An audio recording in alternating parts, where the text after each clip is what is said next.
Confartigianato Verona ha deciso di promuovere questa iniziativa nell'ambito delle attività che svolgiamo sulla filiera casa, dove mettiamo in sinergia tutti gli artigiani che operano per il settore casa, quindi edili, impiantisti, arredatori, artigiani del legno e del tessile. E abbiamo scelto di occuparci questa volta anche delle origini di quelli che sono i materiali e quelli che sono i materiali che sono sopravvissuti alle generazioni, in modo da non solo studiare come costruire e ristrutturare la casa del futuro, ma la casa del futuro che sopravviva anche alle nostre generazioni.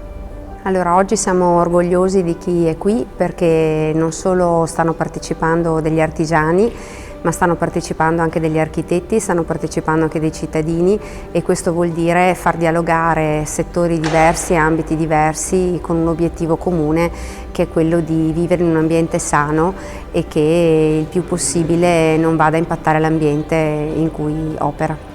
Con Marmo Rosso è la prima volta che collaboriamo, ma appena ci siamo conosciuti è stato amore a prima vista, sia perché è una start-up per cui abbiamo immediatamente colto l'iniziativa imprenditoriale, e sia perché andiamo a parlare di un materiale che è il marmo, che è un materiale che non muore mai.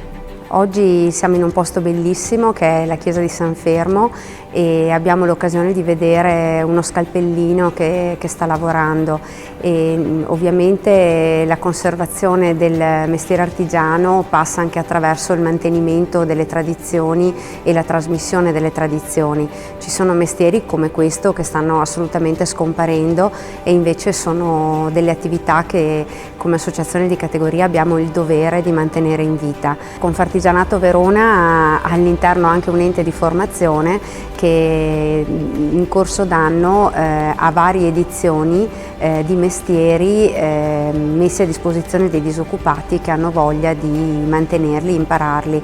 Non dimentichiamoci che per alcuni mestieri c'è anche un problema proprio di ricambio generazionale, per cui i nostri artigiani che non sanno a chi lasciare la loro attività, magari una volta che vanno in pensione o una volta che smettono di lavorare, e quindi è un appello anche ai giovani di non andare, di studiare, di impegnarsi, di amare quello che fanno e poi di guardarsi vicino, intorno, perché se uno ama il proprio lavoro trova tante occasioni per realizzarlo.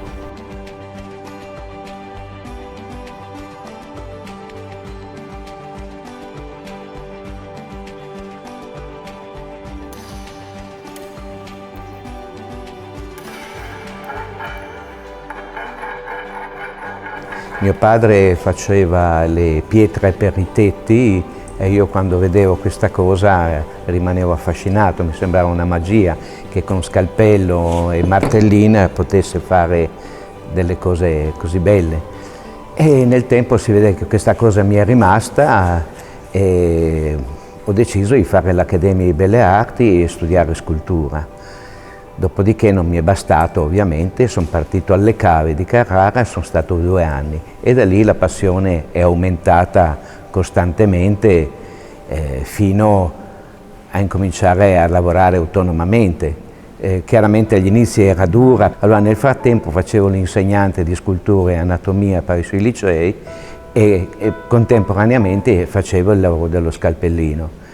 Dopodiché sono riuscito a slittare le due cose, ho fatto soltanto più lo scalpellino, sono partito per la Francia e lì ho incominciato a capire che il vero concetto dello scalpellino era quello dell'itineranza e quindi muovermi per lavoro là dove c'era bisogno di me. Le difficoltà sono grandi, sin dall'inizio ovviamente. All'inizio mi diedero da fare, in cava mi diedero da fare delle riquadrature su dei blocchi, e chiaramente non ero molto allenato alla cosa e le mani erano diventate una specie di pastone di ferro e sangue. Poi col tempo i calli diventano un po' più robusti, si impara le tecniche e soprattutto aver meno paura, anche perché questo è un lavoro un po' come una sorta di dialetto, di linguaggio. Più si parla il linguaggio, più si parla la lingua e più si ha del lessico inglobato e quindi si riesce a conoscere maggiormente la lingua. Lo stesso è il lavoro. Più lavori si fanno e più si arricchisce quello che è il bagaglio della conoscenza. Io amo sempre dire che quando gratti la superficie della pietra, in realtà gratti la superficie della tua coscienza.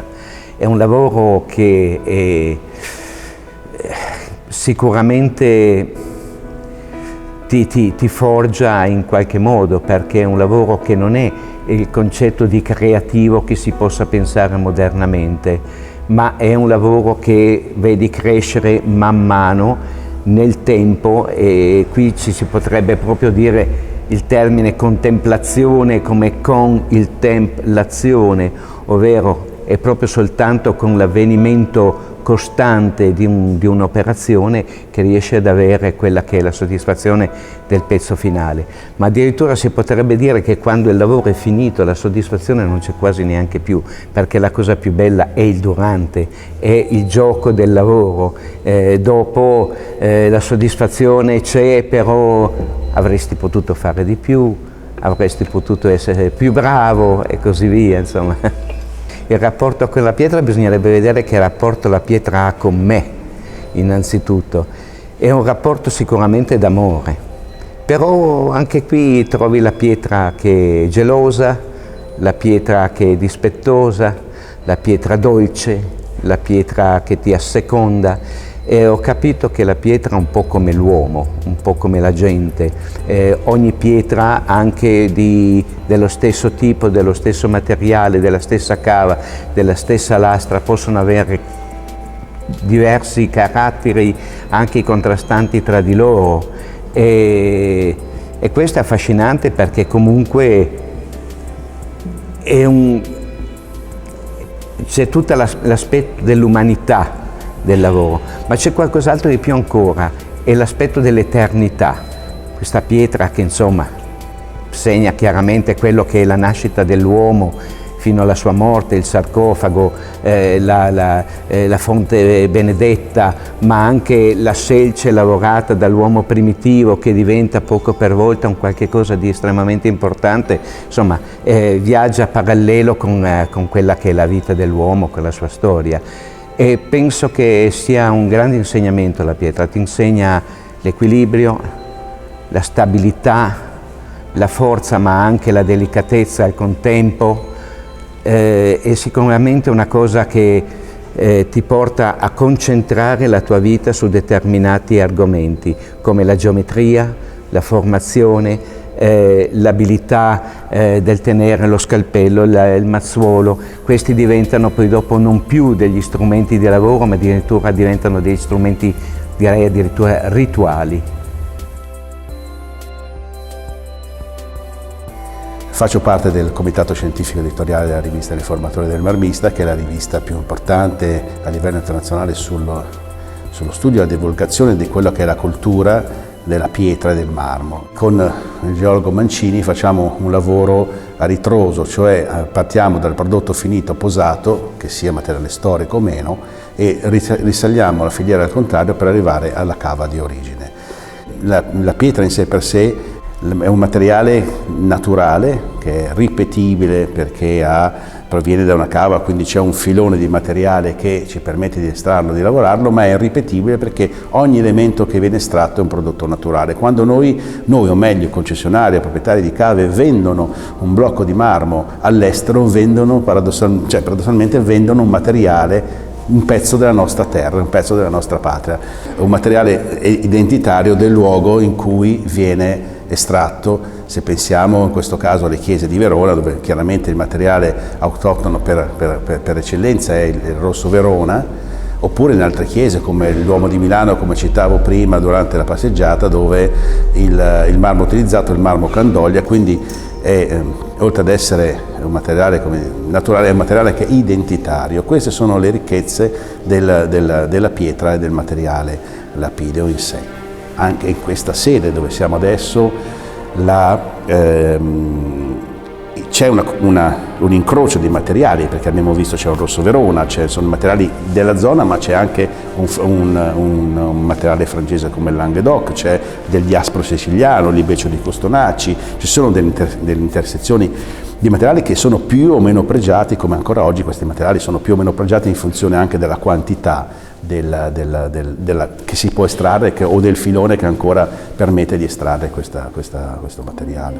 Io 2 anni fa ho vinto un premio nazionale di restauro attraverso l'Art Bonus, restaurando una sala marmi, il contributo me l'ha dato anche Sergio Mancini, restaurando la sala marmi più antica d'Italia, che si trova all'interno dell'Accademia di Belle Arti di Carrara del 1934, ed era una sala marmi che serviva come campione per tutte le altre sale che dovevano essere realizzate in tutte le accademie d'Italia. Ci sono 210 campioni di materiali, di cui del Carrara, ad esempio, cioè solo un bianco Carrara ce ne sono 50 tipi, quindi anche lì ci sarebbe un mondo da...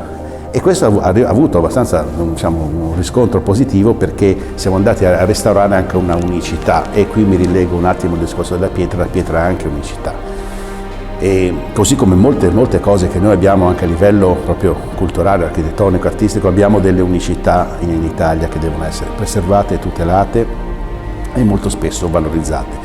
E la pietra fa parte, è l'elemento fondamentale, perché comunque in una chiesa, in un edificio, c'è sempre del materiale che è una pietra, un marmo, un travertino, un granito, quello che sia, e l'importanza della conoscenza dei materiali, nella fattispecie i materiali lapidei, è determinante anche ai fini degli interventi di manutenzione, di conservazione preventiva, di manutenzione ordinaria e anche di restauro. Quindi anche le catalogazioni che facciamo, che tendiamo a fare con il geologo, servono proprio anche a questo, cioè a fornire anche all'utenza una conoscenza di base di quelli che sono i materiali, perché non tutti i materiali rispondono a delle determinate caratteristiche analoghe, non tutti i materiali hanno una caratteristica di resistenza e di porosità uguale, e quindi anche quando si interviene nel restauro soprattutto bisogna conoscere anzitutto la materia e su quella poi agire con prodotti idonei per non rischiare di danneggiare ulteriormente il materiale. Con il geologo Mancini ci interessiamo proprio di fare queste ricerche e anche catalogare, anche fare delle catalogazioni, ma soprattutto fare queste ricerche perché ci piace proprio ricostruire il filone storico e dare un contributo anche a quello che è il mondo culturale, al mondo della cultura, perché il marmo, la pietra è cultura, è storia, è tradizione, e soprattutto in un momento in cui si vive di molta superficialità, di cose molto fatue, conoscere, specialmente nel mio settore, i materiali e le lavorazioni è cosa fondamentale secondo me per un architetto, e non solo per l'architetto.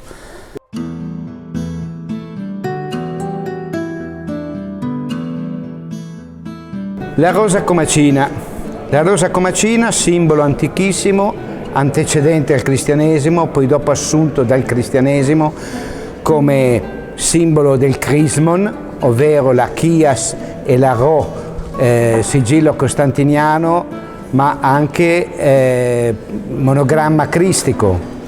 La rosa comacina è un esagono, si basa sull'esagono come elemento purificatore, tant'è vero che la maggior parte delle acque santiere sono di tipo esagonale. Bisogna giocare sul fatto che soltanto ultimamente la scienza ha scoperto, non tantissimi anni fa, ha scoperto che l'acqua è di struttura esagonale, guarda caso, come tutti gli elementi che sono di tipo vegetale hanno una struttura esagonale. L'ape, che notoriamente si nutre di polline, ha gli occhi esagonali con una struttura modulare esagonale. La trabecola delle foglie sono esagonali. Tutto ciò che è idrico, guarda caso anche il concetto del battesimo, è esagonale.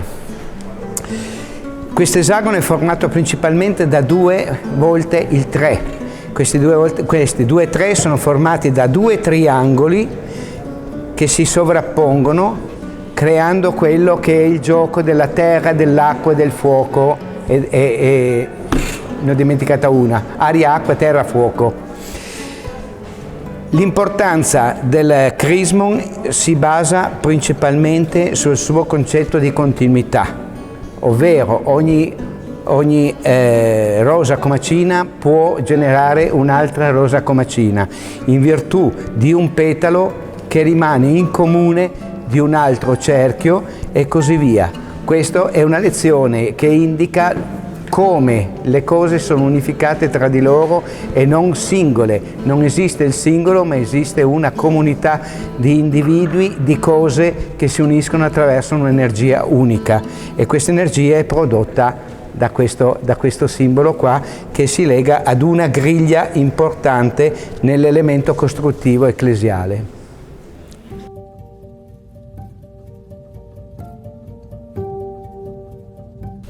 Laddove è venuta fuori la specializzazione per conoscere le pietre ornamentali italiane, principalmente perché dove stiamo, sia io che Paolo Camaiora, cioè Carrara, è il luogo di elezione con il quale, essendoci circa 160-170 cave di marmo attive, il polo principale dell'estrazione di marmo in Italia e in Europa sostanzialmente, perché per dare qualche numero, a Carrara si produce 1 milione di tonnellate di blocchi all'anno e 3 milioni e mezzo circa di detriti e quindi di prodotti industriali derivati, perché più o meno la proporzione è di 25% per i 25-30% per i blocchi e il resto praticamente sono tutti prodotti derivati di carattere minerario, perché alla fine l'estrazione del marmo è di per sé una concezione mineraria